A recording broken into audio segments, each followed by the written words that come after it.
کہ کیا قربانی کا جانور غیر مسلم قصاب ذبح کر سکتا ہے؟ اس سوال کے لیے ہم چلیں گے محترم مولانا مشرف کالم صاحب مفتی سلسلہ کے پاس۔ جی کالم صاحب پلیز۔ جی بات یہ ہے کہ احادیث سے پتہ چلتا ہے کہ رسول پاک صلی اللہ علیہ وسلم اپنی قربانی کے جانوروں کو خود ذبح فرمایا کرتے تھے، اور بعض اوقات دوسرے صحابہ کو بھی حکم دیتے تھے کہ جانور ذبح کرو، جس سے یہ اصول نکلتا ہے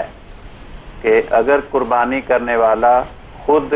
ذبح کر سکتا ہو اپنے ہاتھ سے تو اپنے ہاتھ سے اپنی قربانی کے جانور کو ذبح کرے، لیکن اگر اسے ذبح کرنا نہیں آتا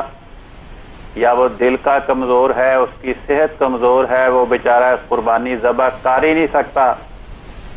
تو پھر کسی اور سے بھی وہ ذبح کروا سکتا ہے۔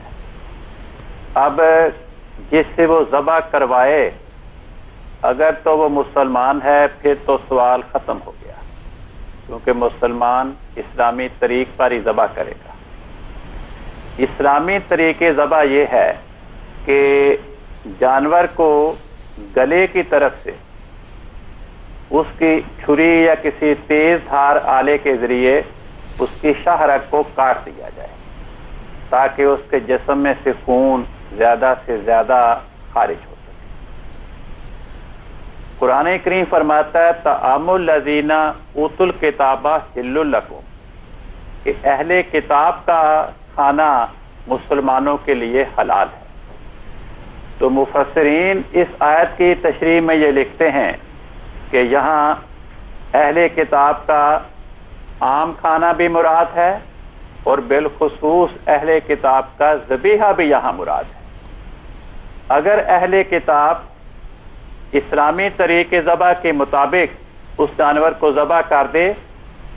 تو پھر اس سے قربانی کا جانور ذبح کرانا جائز ہے۔ اگر وہ اسلامی طریقے ذبح کے مطابق جانور کو ذبح نہیں کرتا یا ذبح کرتے وقت وہ غیر اللہ کا نام لیتا ہے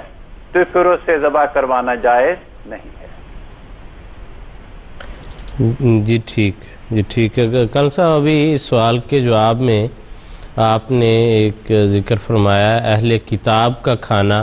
یا ان کا ذبیحہ جائز ہے،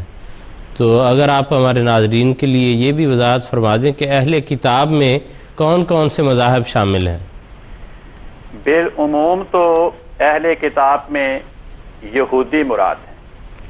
اور دوسرے نمبر پر قرآن کریم کے محاورے کے مطابق مسیحی بھی مراد ہیں، لیکن اس سے اتر کر تمام وہ اقوام جو اپنے آپ کو کسی آسمانی کتاب کی طرف، کسی آسمانی مذہب کی طرف منسوب کرتی ہیں، وہ تمام اقوام اہل کتاب کے دائرہ میں آ جاتی ہیں، سوائے ان اقوام کے جو کسی مذہب کو، کسی الہی کتاب کو، کسی دین کو تسلیم نہیں کرتے۔ چنانچہ قرآن کریم سے پتہ لگتا ہے کہ بنے نوع انسان کی مذہبی اعتبار سے صرف دو قسمیں ہیں، ایک اہل کتاب اور دوسرے غیر اہل کتاب۔ تو ایسے لوگ، ایسی اقوام جو کسی دین کو، کسی مذہب کو تسلیم نہیں کرتی وہ غیر اہل کتاب ہے،